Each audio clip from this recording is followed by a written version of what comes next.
É você quem me aconselhava. Como eu não percebi? Porque você não pensava em mim com amor. Apenas se recordava.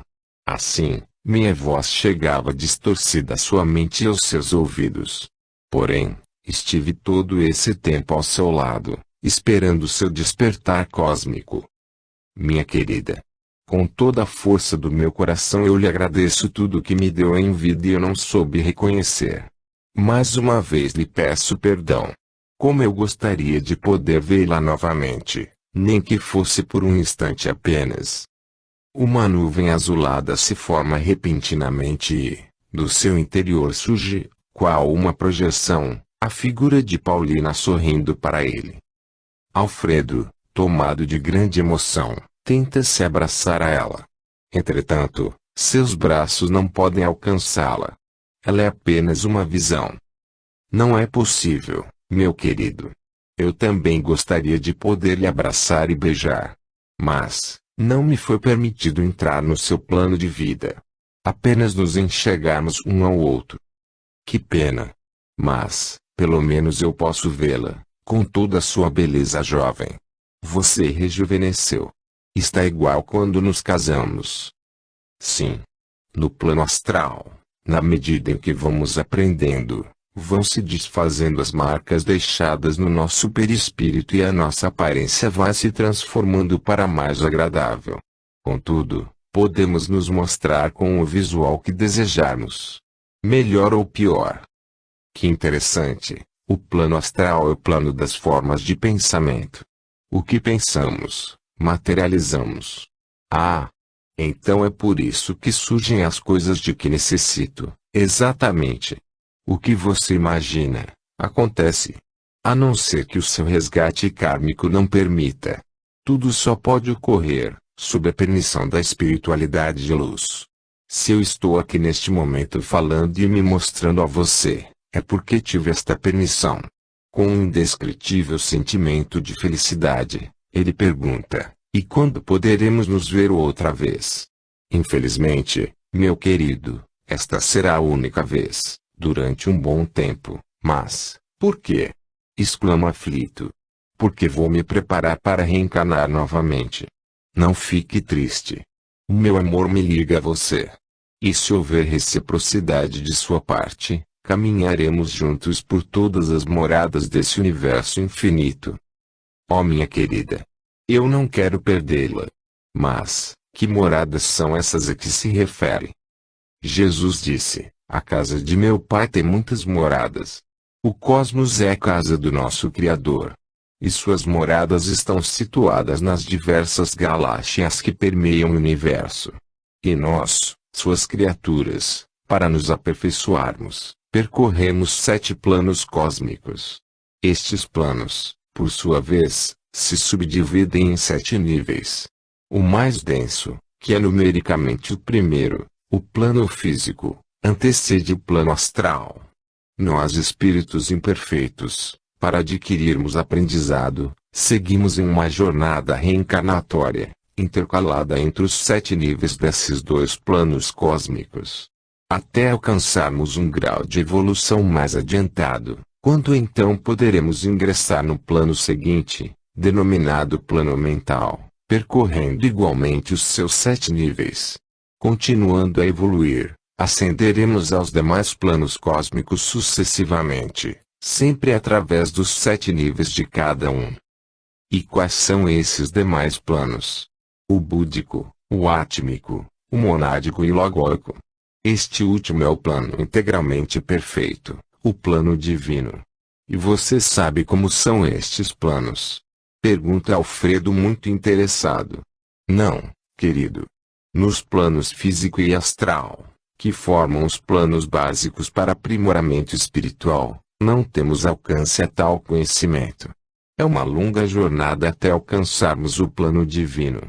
De acordo com a nossa evolução, vamos expandindo, por etapas, as nossas consciências cósmicas, desvendando, aos poucos, o que ainda consideramos como mistério, em virtude da nossa ignorância sobre a vida única que permeia todo o espaço. Suspirando fundo, Alfredo se manifesta desanimado, Ouvindo toda essa explicação cósmica, sinto-me tão insignificante perante a você, querida, que tenho medo de não poder alcançá-la. Presumo que vou necessitar de muito tempo para caminhar ao seu lado. Sorrindo, Paulina tenta animá-lo. Não, querido, não vai demorar tanto assim. Eu também não sou um espírito perfeito. Estou somente em um nível pouco mais acima, que você também poderá ascender. Vai depender da intensidade do seu desejo de evolução, ó minha querida. Juro que farei de tudo para alcançá-la, porém, repentinamente preocupado, questiona, mas se você vai reencarnar agora, como iremos nos encontrar, uma vez que você desperdiçou a oportunidade de cumprir o que havia determinado como resgate kármico, aumentou mais a sua caminhada pelo umbral. Portanto, ainda tem um longo período de aprendizado até poder reencarnar novamente. Oh meu Deus! Por que errei tanto? Como fui ignorante? Pois agora, meu amor, você tem a oportunidade de crescer espiritualmente. Use da sua inteligência, querido, para conquistar a evolução. Você saberá como vencer o seu lado negativo, e, enviando com as mãos um beijo, Paulina vai desaparecendo. Ainda caminharemos juntos novamente. Alfredo é tomado de uma inércia. Tendo ressurgido novamente em seu coração o amor que sentia por Paulina, sente-se agora abandonado. Despertar este sentimento, por tanto tempo adormecido em sua alma, para em seguida perdê-lo na distância, o abate terrivelmente. Seu único consolo é relembrar os momentos felizes que passara ao lado da mulher amada. Lágrimas brotam de seus olhos tristes e secam na aridez da vida solitária que o está levando. O tempo passa e ele não se dá conta de sua extensão. Acaba por adormecer. Tio Ângelo.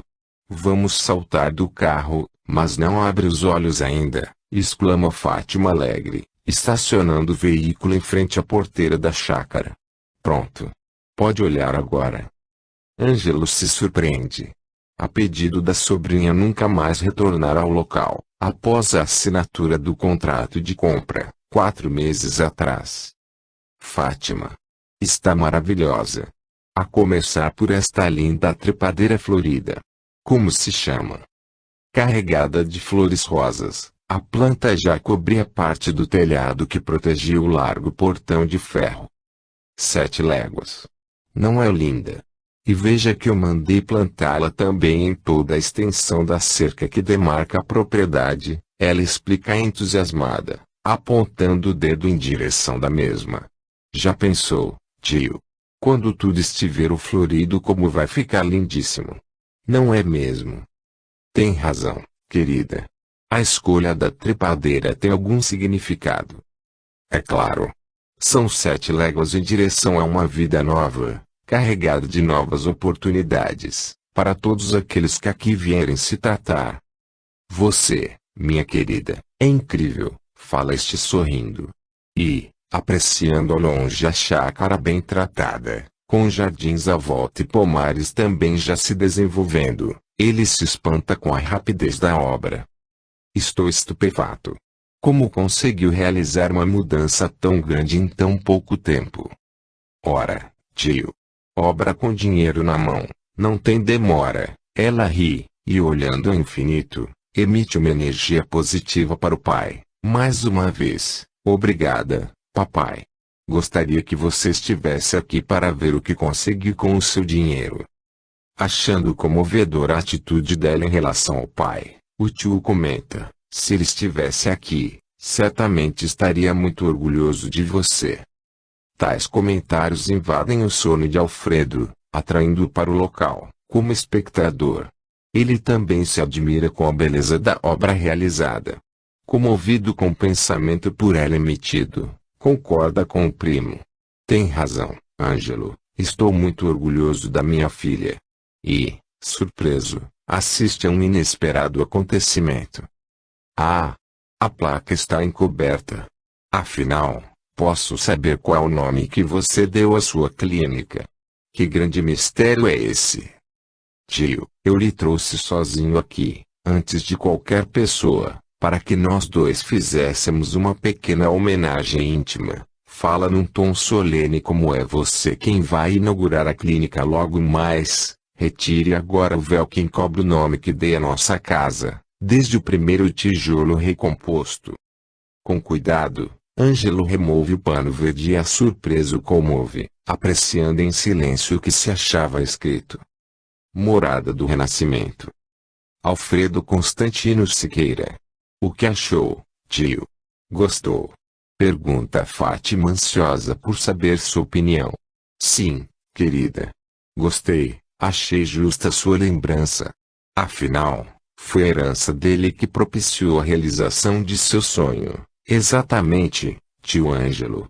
Mas vou lhe explicar todos os significados que existem nesta obra.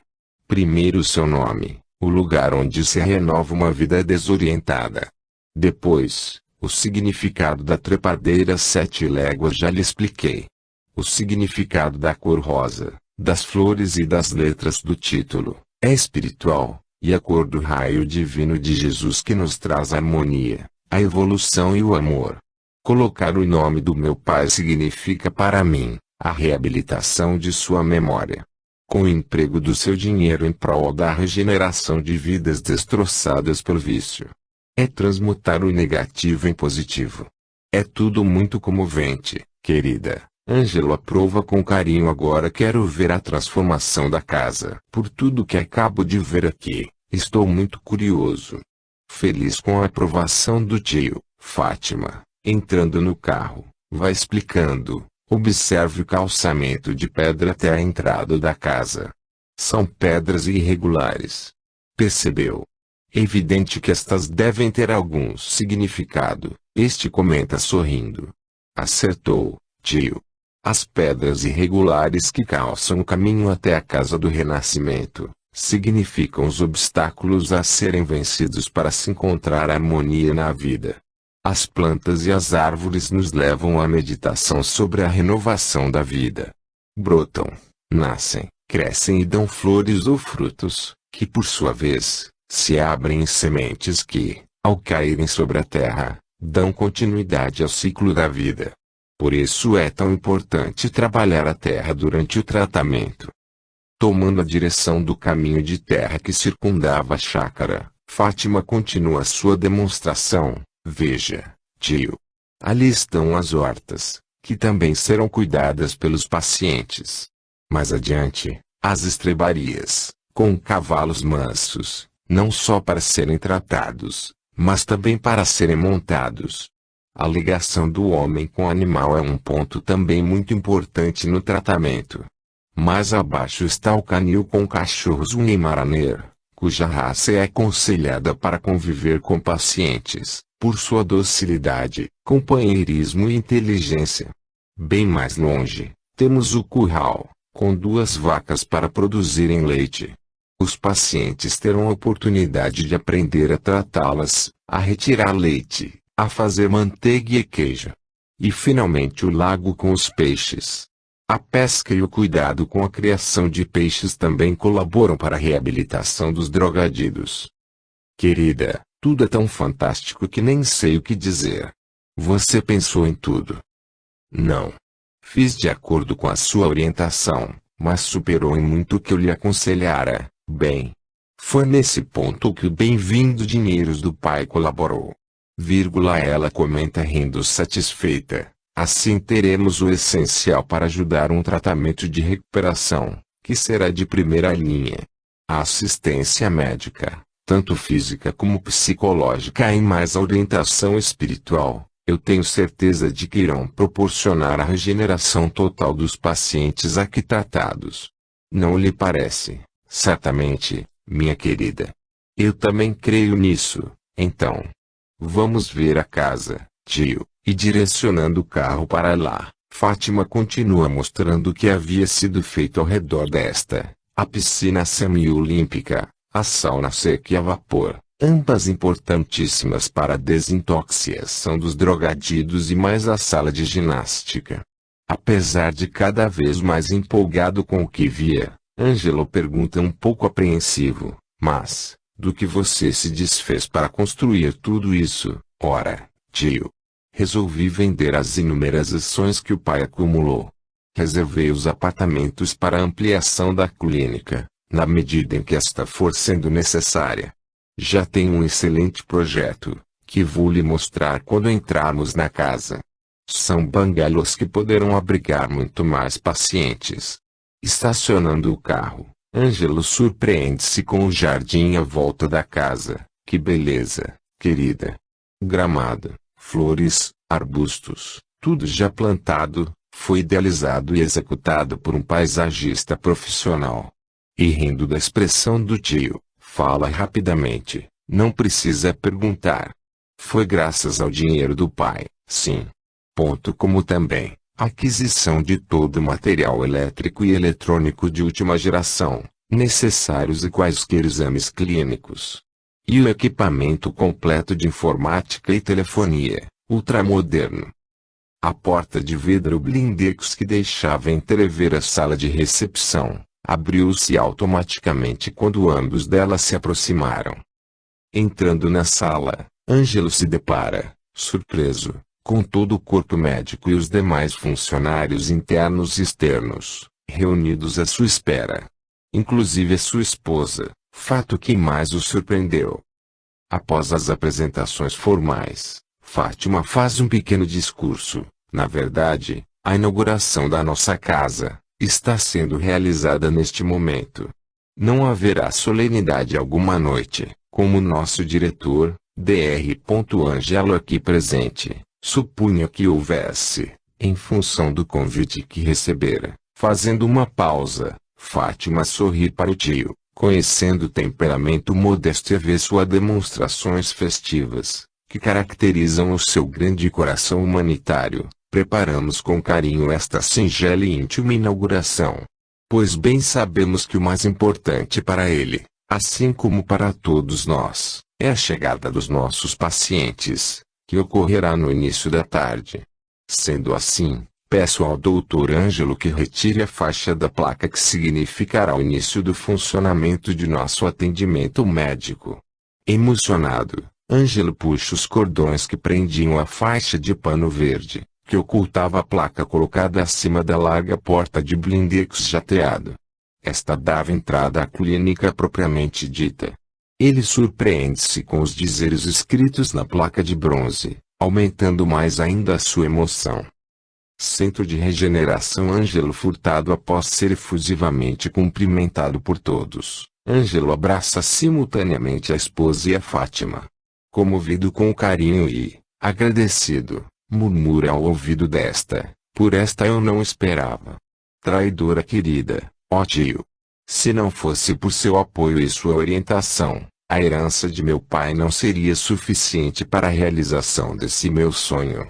Eu é que tenho de lhe agradecer, do fundo do meu coração, tudo o que você tem feito por mim.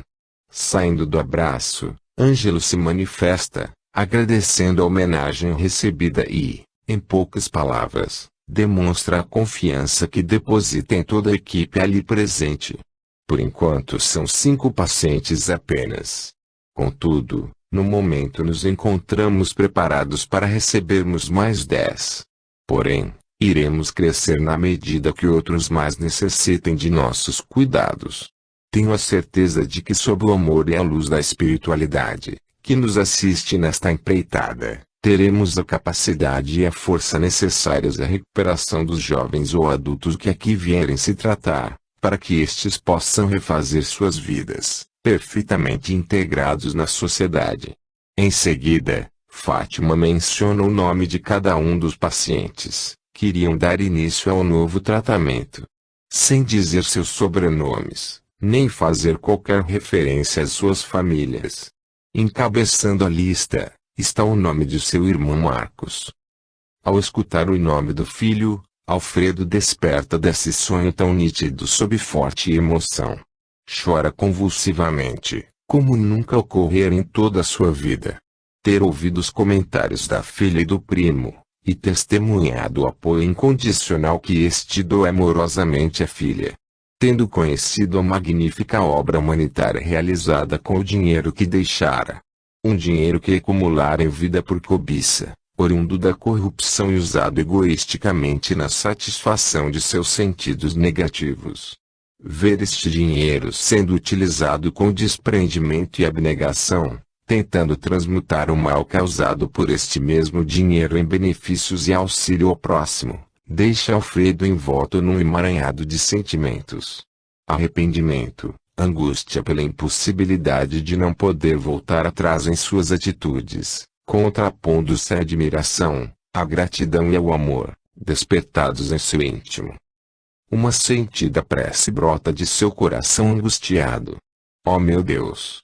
Agradeço por permitir que eu veja o uso benfeitor que minha filha está dando ao dinheiro que lhe deixei.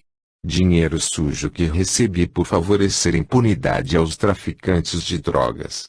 Com amor e altruísmo ela está auxiliando na libertação de meu filho e daqueles que se deixaram dominar por este maldito vício, para o qual, infelizmente eu colaborei.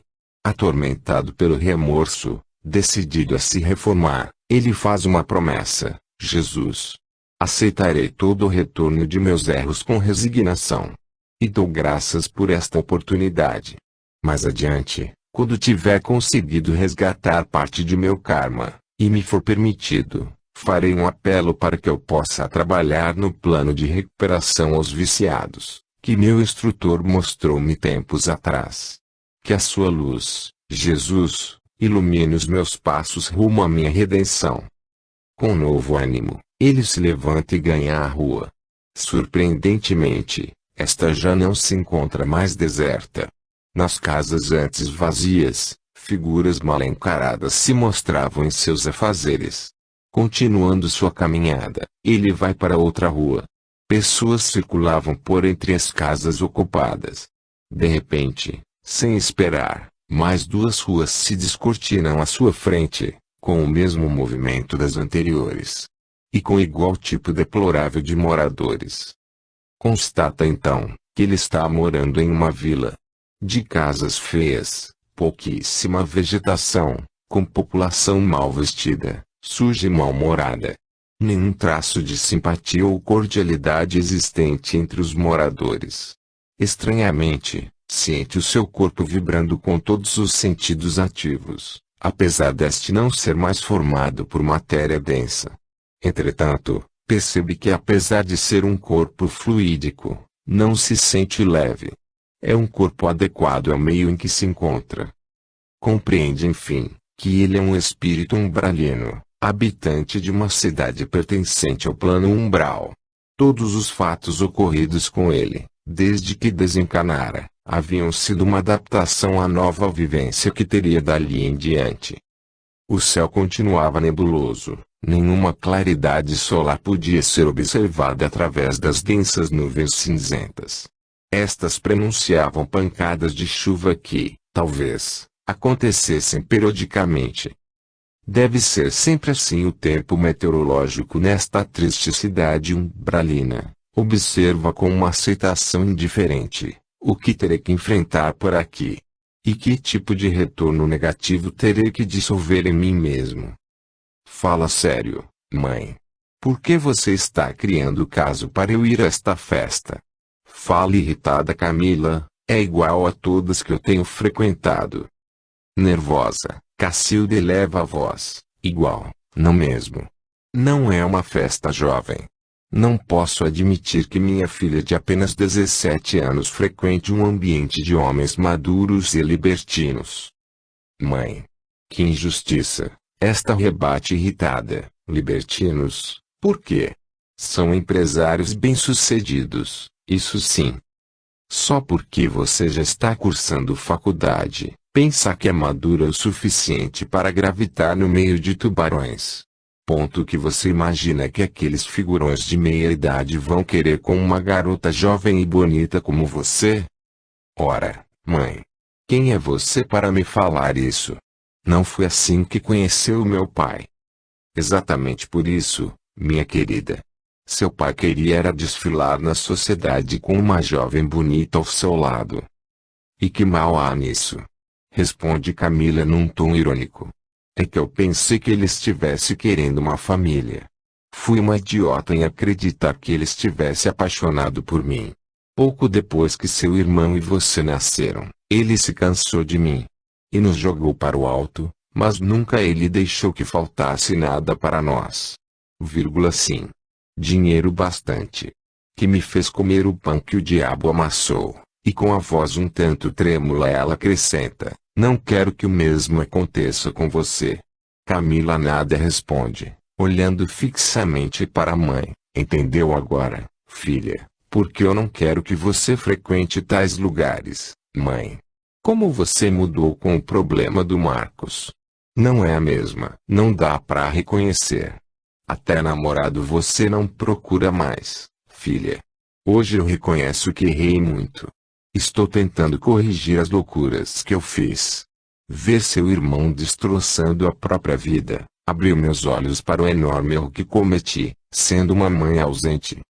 Ora mãe, também não é assim. Fomos criados da mesma maneira e eu nunca me droguei.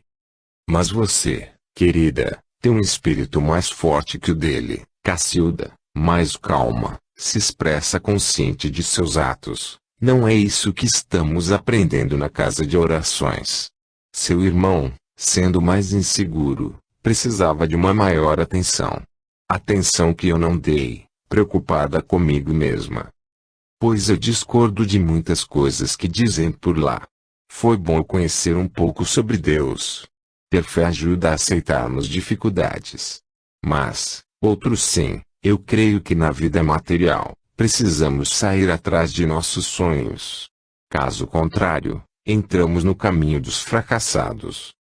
Camila. Não é bem assim. Você não está compreendendo direito os ensinamentos de Jesus. Veja o exemplo da sua irmã. Ela está fazendo um trabalho magnífico de auxílio ao próximo. Ora, mãe.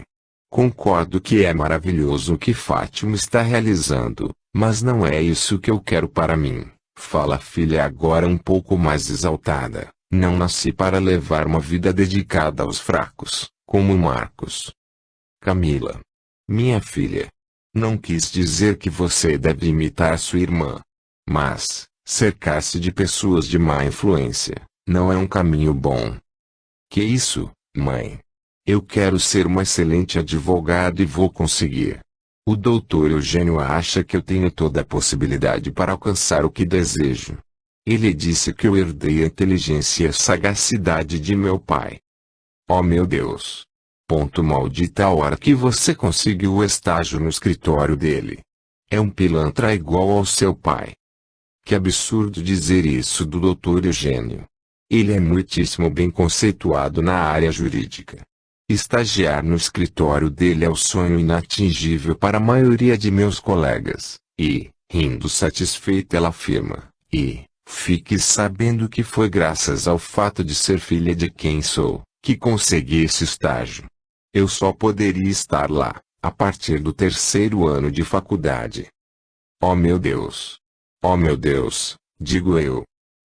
Exclama Alfredo que a tudo assistia. A Cacilda tem toda a razão. O Eugênio é um velho safado. Um pilantra de marca maior. Aonde a minha filha foi se meter? Ele fora à procura da filha, preocupado, com receio de que Camila também estivesse trilhando o mesmo caminho vicioso do irmão. Mas, apesar de sentir alívio ao ouvir a afirmativa da filha, de que nunca se drogara, a conversa que esta estava travando com a mãe, era também por demais preocupante. Tomar conhecimento do estágio que ela estava fazendo no escritório advocatício de um ex-colega, que fora co-participante em negociatas realizadas por políticos corruptos, deixou Alfredo entrando em desespero. Angustiado também com a maneira da filha agir e pensar, ele procura se acercar desta, tentando inutilmente se fazer ouvir. Não faz isso, querida. Pelo amor de Deus, não faz isso. Não acredita naquele canalha. Contudo, infelizmente, nem filha nem mãe sentem a sua aproximação. Aflito, sentindo-se impotente, continua ouvindo a conversa entre elas. E posso saber qual o motivo dessa festa oferecida pelo Dr. Eugênio? Insiste Cacilda, é para os funcionários do escritório. Que funcionários, mãe? É uma festa comemorativa dos 50 anos de carreira. Uma festa para a elite da sociedade, na mansão dele. Eu fui convidada, não por ser estagiária no escritório, mas por ser a filha do Dr. Alfredo Siqueira. Entendeu agora, como é importante para mim? Para minha futura carreira? Vou conhecer o que há de melhor no meio jurídico. Extremamente aflita, a mãe tenta aconselhá-la. Como você ainda é ingênua, minha filha. Você vai conhecer o que há de melhor sim. Mas no meio da corrupção. Por favor. Ouça-me. Não vá a esta festa. Ora. Fala sério, mãe. Deixe de bobagem. Eu sei me defender. E, ademais, estou protegida. O motorista do Dr. Eugênio já é meu conhecido e é muito legal. Ele vem me buscar daqui a pouco. E vai me trazer de volta. Mal ela acabara de pronunciar tais palavras, o interfone toca. Era o porteiro anunciando a chegada deste. Beijando a mãe no rosto, ela se despede rindo. Voltarei sã e salva. Não se preocupe. Ligeiro Camila se dirige para o elevador, enquanto Cacilda recosta-se no sofá, rezando entre lágrimas, pedindo a Jesus proteção para a filha. Uma luz azulada envolve sua cabeça. Condoído com a tristeza da ex-mulher, Alfredo aproxima-se desta com o intuito de consolá-la, porém um forte ruído à entrada de sua casa interrompe a sua visão, trazendo-o de volta à sua sala. Assustado, ele se depara com um ser de aspecto maligno. Andrajoso, exalando mau cheiro, este brada num tom odiento. Finalmente descobri. Descobri onde se esconde o filho de uma cadela que me botou na cadeia. E continuando a esbravejar ofensas de baixo calão, com gestos obscenos, o repelente visitante vai adentrando pela sala, em direção ao boquiaberto Alfredo. Mas quem é você que invade assim a minha casa, me ofendendo? Ele pergunta, enquanto tenta se esquivar daquela presença tão desagradável. Não. Você não me conhece. Nem nunca quis me conhecer. E avançando contra Alfredo com os punhos cerrados, tenta agredi-lo. Mas, seus golpes não atingem dolorosamente o corpo de Alfredo. Nem este consegue conter o avanço do agressor. Seus corpos não se chocam. Apenas conseguem se agarrar um ao outro. Ambos estupefatos com esta limitação de seus corpos umbralinos, que ainda desconheciam, e que os impedia de lutarem de igual maneira quando encarnados, param, encarando-se face a face. Vencendo o estupor que o dominava, o desconhecido tenta reiniciar o ataque, desferindo golpes a esmo, entremeados de palavrões, sem dar tempo a Alfredo de sequer pronunciar qualquer palavra. Quando finalmente ele compreende que não adiantava agir daquela forma, cansado, mas ainda dominado pelo ódio, ele tenta se fazer entender. Você não chegou a me conhecer, desgraçado. E como eu morri pouco depois de você, fiquei vagando à sua procura. Mas, afinal, pode me explicar o motivo de tanto ódio? O que eu lhe fiz? Não consigo atinar o porquê de toda esta revolta. Como você mesmo disse, eu não o conheço. Já se esqueceu de Norma. Vocifera ele novamente. Alfredo titubeia. Norma. Norma. Conheci duas jovens com este nome. Não sei a qual delas você se refere, contudo, nem bem terminara de falar, vem à sua mente, com a rapidez de um corisco, a lembrança do rosto bonito de uma jovem estagiária em seu escritório. A visão, tornando-se mais detalhada, revela um relacionamento íntimo de pouca duração. Atordoado, Alfredo se recorda de que a moça estava noiva de um rapaz, que cursava faculdade de engenharia numa cidade serrana. Eles somente se encontravam nos fins de semana. Assim ela lhe contara. Porém, Norma se deixara seduzir pelo seu charme de homem maduro. Impressionada com sua posição social, que lhe proporcionava frequentar ambientes refinados, manteve-as escondidas do noivo, um romance amoroso com ele. Pouco tempo depois, engravidara dele. A esta altura, a visão se descortinou com maior nitidez. Envergonhado, recordou-se plenamente da torpe atitude que tomara naquela ocasião. Quando Norma participou o que havia acontecido, ele se negou a assumir a paternidade do filho. Limitou-se a afirmar que ela era maior de idade e que não havia sido obrigada a se relacionar com ele. E nunca, em momento algum, ele lhe prometera qualquer situação. Muito menos casamento. O problema, portanto, era exclusivamente dela. Com frieza deu-lhe dinheiro suficiente para procurar um especialista em abortos. Caso assim não o fizesse, que deixasse o noivo acreditar que a criança que esperava era dele. Em seguida, deu o caso por encerrado, cancelando o estágio da jovem no seu escritório. Nunca mais teve notícias dela e, na verdade, nem ao menos tentou saber o que lhe acontecera. Simplesmente excluíra de sua vida, apagando sua lembrança. Era um caso sem a mínima importância, mas, afinal, o que aconteceu? E quem é você? Eu sou Gusmão. Este nome não lhe diz nada.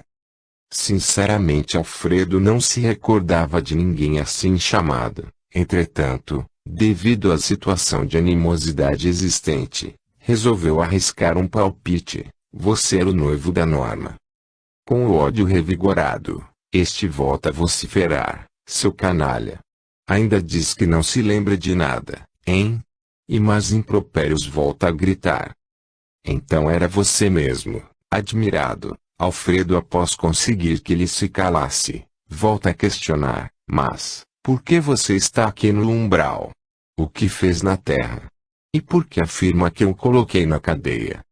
Com a raiva contida momentaneamente, Gusmão conta sua história. Quando a noiva lhe comunicar a gravidez, ele ficará desconfiado, pois sempre usara preservativos para evitar que ela engravidasse. Eles haviam planejado evitar filhos nos 5 primeiros anos de vida em comum, para que ambos pudessem se estabelecer solidamente em suas profissões a fim de conquistarem uma segurança financeira. Filhos iriam tumultuar o esquema planejado.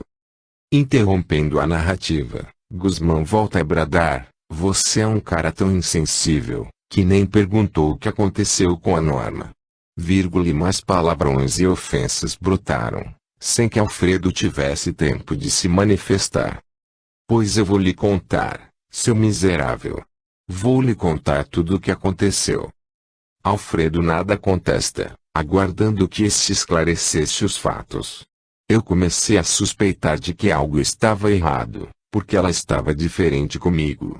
Então, já me sentindo traído, fiz com que ela confessasse o que andava fazendo, abaixo de violência.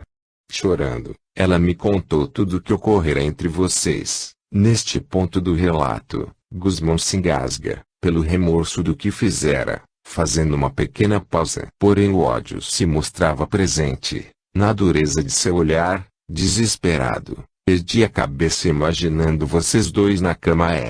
Enlouquecido de ciúme, fui estrangulando a mulher que eu adorava, enquanto gritava para que ela me pedisse perdão. Só me dei conta de que a matara, quando sua cabeça girou para o lado sem reação alguma. Alucinado, peguei as chaves do meu carro e saí do apartamento em direção ao elevador. Minha intenção era ir ao seu encontro para matá-lo também. Mas os vizinhos, ao ouvirem os nossos gritos, já haviam chamado a polícia e eu fui preso em flagrante. Julgado e condenado a 20 anos de prisão, fui para a penitenciária. Alfredo, abismado com tal relato, apenas consegue murmurar: ó céus! O que você fez, seu louco? Não teria sido melhor perdoá-la ou abandoná-la? Muito fácil falar, seu cretino.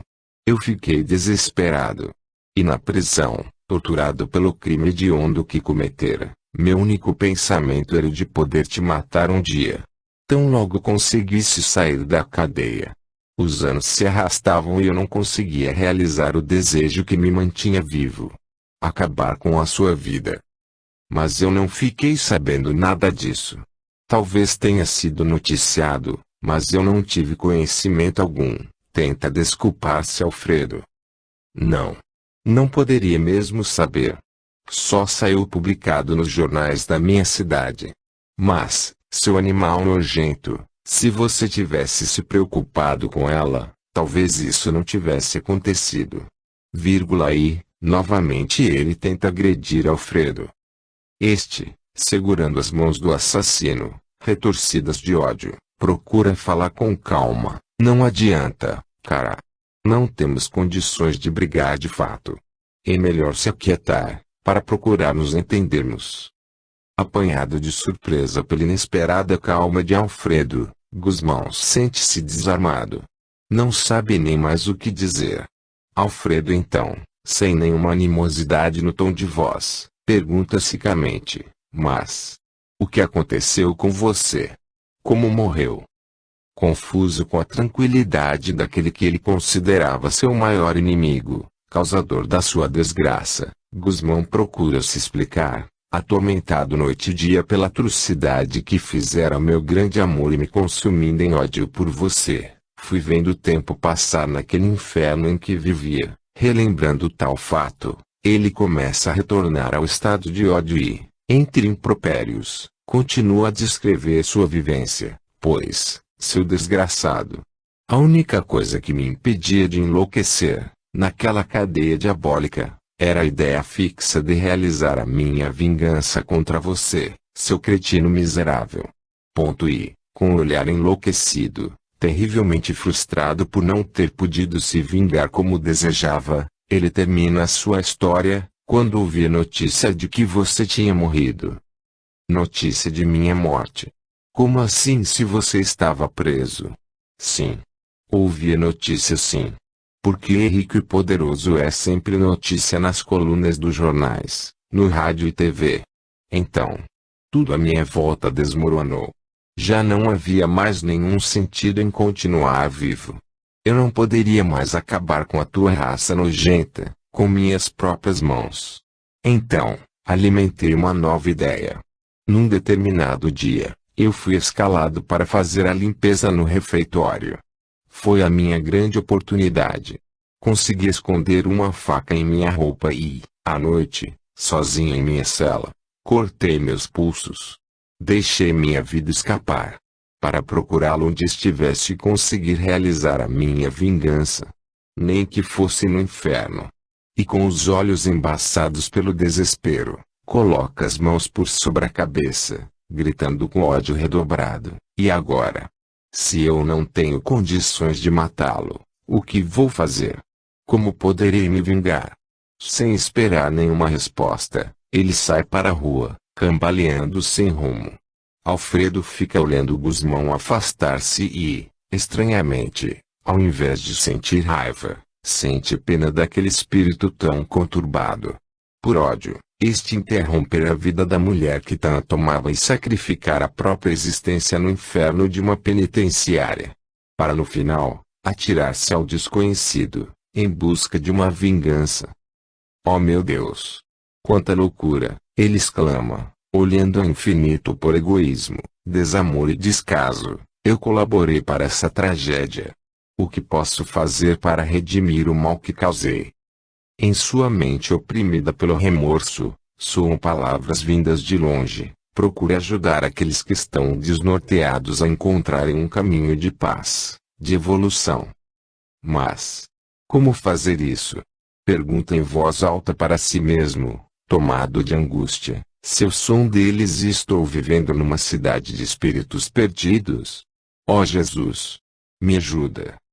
Um inesperado sentimento de amor aquece seu coração.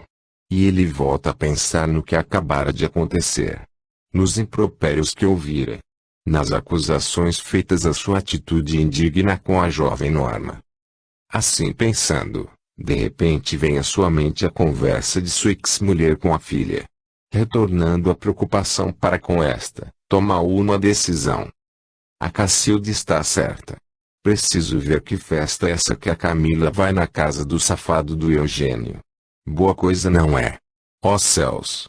Eu preciso ver isso de perto. Mal terminara o pensamento e ele se viu diante da enorme mansão do antigo colega. Luzes e som de músicas alegres escapavam das janelas, invadindo jardins bem tratados, onde alguns convidados bem trajados transitavam por entre os canteiros floridos. Porém Alfredo leva um susto que o deixa conturbado. Acompanhando os convidados e adentrando a casa, espíritos mal encarados, vestindo roupas desleixadas de aspecto sujo, circundavam as pessoas que ali se encontravam. Absorviam a emanação proveniente das bebidas e dos cigarros, deleitando-se com o ambiente. Ele então compreendeu que aqueles espíritos eram obsessores em busca da satisfação que os vícios, ainda fortemente arraigados em suas personalidades, lhe proporcionariam. Os viciados do umbral. Mas será que isso acontece em todas as festas na Terra? Pensou confuso. Porém, curiosamente, seu olhar é atraído para uma luz azulada, distante dali. E, em sua mente, soa uma voz desconhecida, respondendo à sua pergunta: não, irmão. Depende da vibração existente no local. Uma festa onde impera uma alegria sadia, com convidados vibrando positivamente, não existe sintonia com tais espíritos viciados. Infelizmente não é o que está acontecendo nesta casa. A maioria das pessoas, aqui presentes, vibram com negatividade e, sendo assim, facilitam a entrada desses irmãos atrasados, ainda tão ligados aos vícios da carne. Surpreso com tal explicação inesperada, Alfredo sente-se compelido a entrar na festa. Um sentimento misto de vergonha e remorso o deprime. Era uma festa semelhante a muitas que ele frequentara e promovera em sua vida terrena. Caminhando por entre os convidados, ele se deparou com antigos amigos ou conhecidos. Mulheres de programa, lindas e provocantes circulavam, atraindo sua atenção. Entre estas, uma se destacou. Por quase um ano ele mantivera um caso amoroso com ela. Imediatamente sentiu saudade daquela jovem que tanto prazer lhe dera, e também daquele ambiente requintado que tantas vezes frequentara. Mas, em seguida, cai em si, considerando: que loucura! Eu estou me sentindo homem novamente. Com meus sentidos e desejos físicos despertados. Oh meu Deus! É como se eu estivesse retornando à minha casa depois de uma longa e tenebrosa viagem. Não. Foi por causa deste tipo de vida que eu caí tão baixo. Não posso voltar a me sentir assim. Não quero me tornar um espírito obsessor. Pois alguma coisa eu já aprendi com a minha morte física. A verdadeira vida não é esta. Imediatamente ele enxerga, no quadro de sua mente, a luz azulada que virá longe da casa. E compreende que não está sozinho. Que algum instrutor o acompanhava neste reencontro com sua vida passada. Sente-se aliviado, agradecido, com a certeza de que se precisasse de ajuda, bastaria pedir que receberia. Entende então, que era um teste pelo qual estava passando. Decidido a ir embora, lembra-se do motivo que o levara até ali. Sua filha. Envolvido pelo ambiente, havia se esquecido dela. Aflito, percebe que ela poderia chegar a qualquer momento. Momentaneamente fica sem saber o que fazer. Como posso impedir que ela entre aqui? Foi neste momento que ele enxergou o Eugênio, conversando com um dos convidados. Aproximou-se e, estarrecido, ouviu o que falavam. Não imagina o quanto estou satisfeito em saber que a sua linda estagiária está a caminho daqui.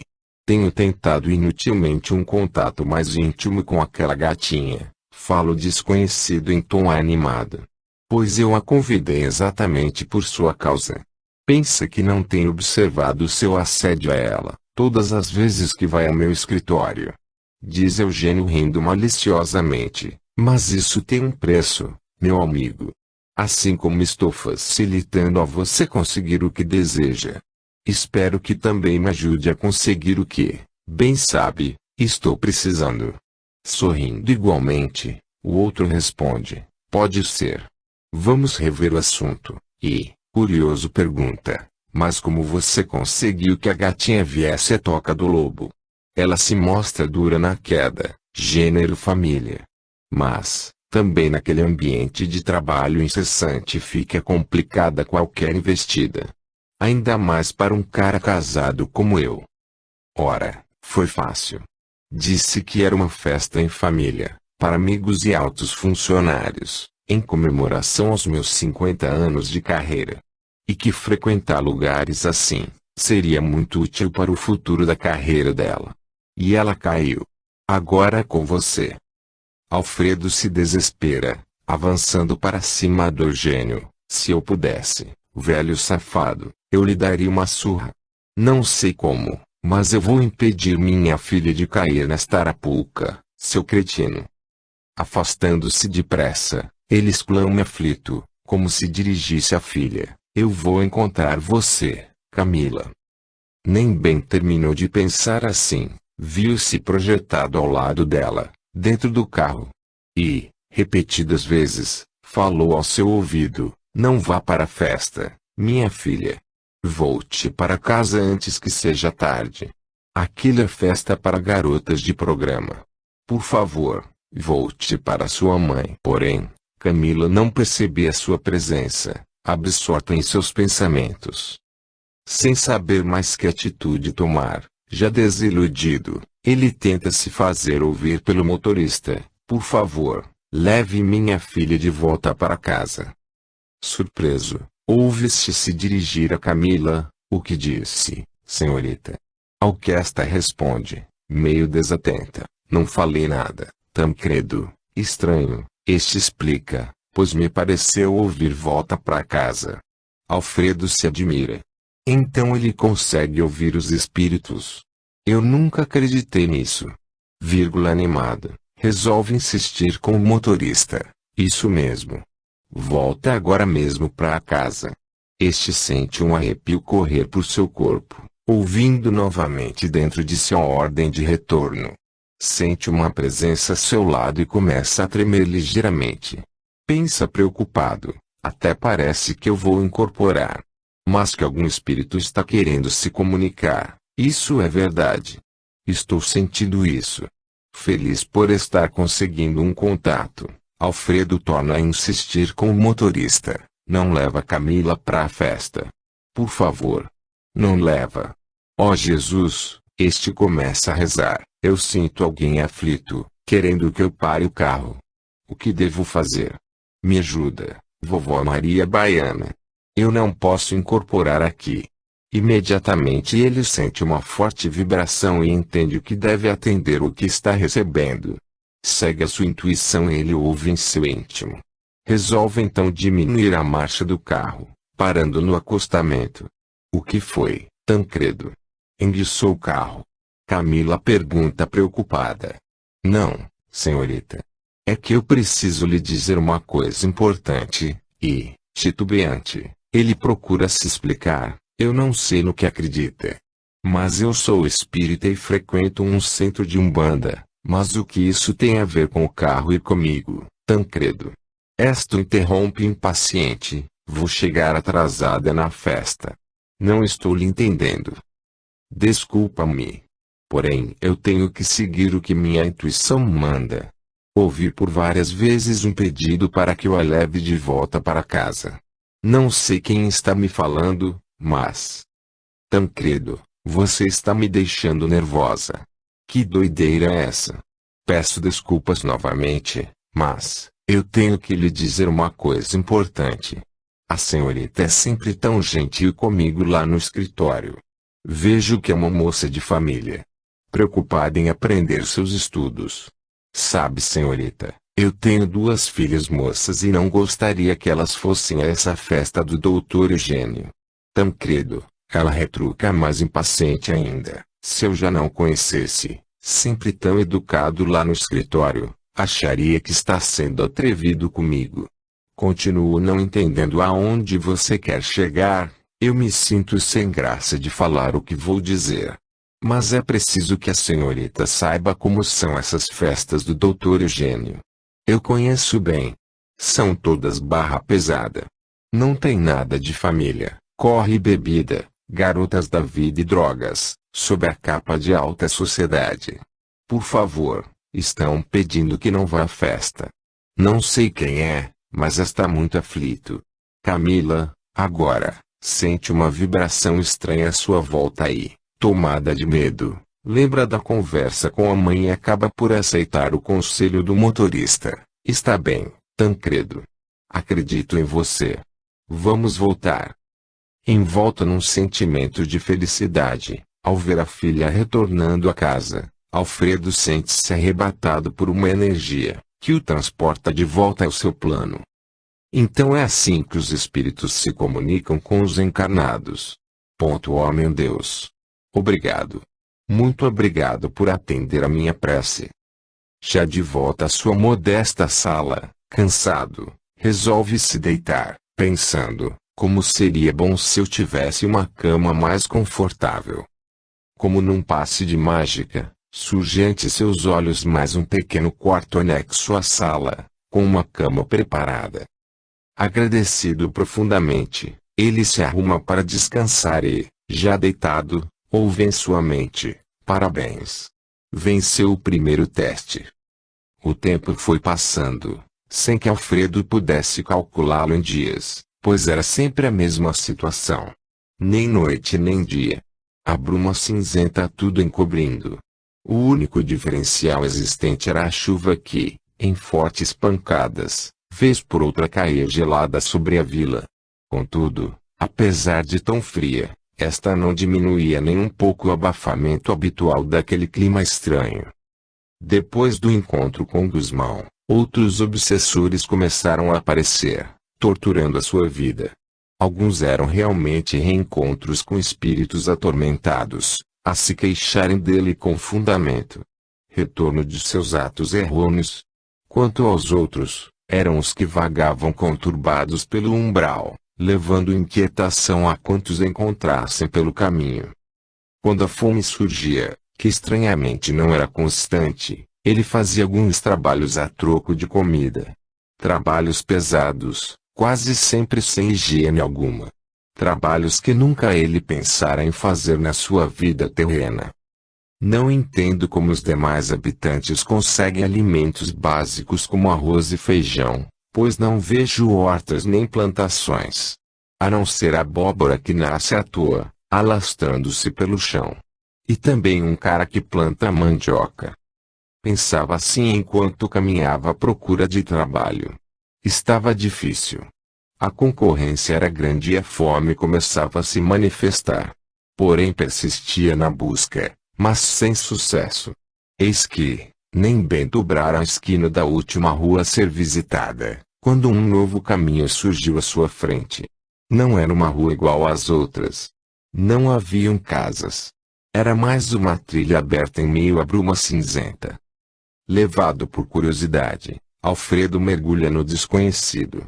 Admirado, ele chega a uma outra vila umbralina. Entretanto, num nível melhor. Existia mais claridade e as pessoas que por ali circulavam não eram andrajosas. Eram pessoas pobres, não miseráveis como os habitantes de sua vila. Nas ruas sem calçamento, as casas de aspecto mais acolhedor, se alinhavam com simetria. Porém todas, sem exceção, tinham terrenos cultivados ao fundo. Mas, além de algumas bananeiras, não existiam árvores frutíferas, nem muito menos jardins floridos. Era uma paisagem despojada de beleza. Alguns moradores, homens e mulheres, se achavam trabalhando na terra, mas não se encontravam crianças entre estes, nem nas proximidades daquele lugar, nem mesmo pelas ruas por onde ele ia passando. Ninguém o cumprimentava e muito menos sorriam. Mas, trocavam conversas entre si. Quando entrou em uma rua um pouco mais larga, deduziu ser esta a principal da vila, pois ali, para sua surpresa, existia um pequeno comércio constituído por toscas mercearias. Em número muito reduzido, estas exibiam produtos básicos a uma parca alimentação. Nada mais, além disso. Certamente os produtos ali expostos eram provenientes do trabalho local. Animado com o inesperado, Alfredo se aproxima de uma delas. Um senhor de cara amarrado o atende, examinando de cima a baixo. Pelo visto veio da vila de baixo, certo? E o que vai querer?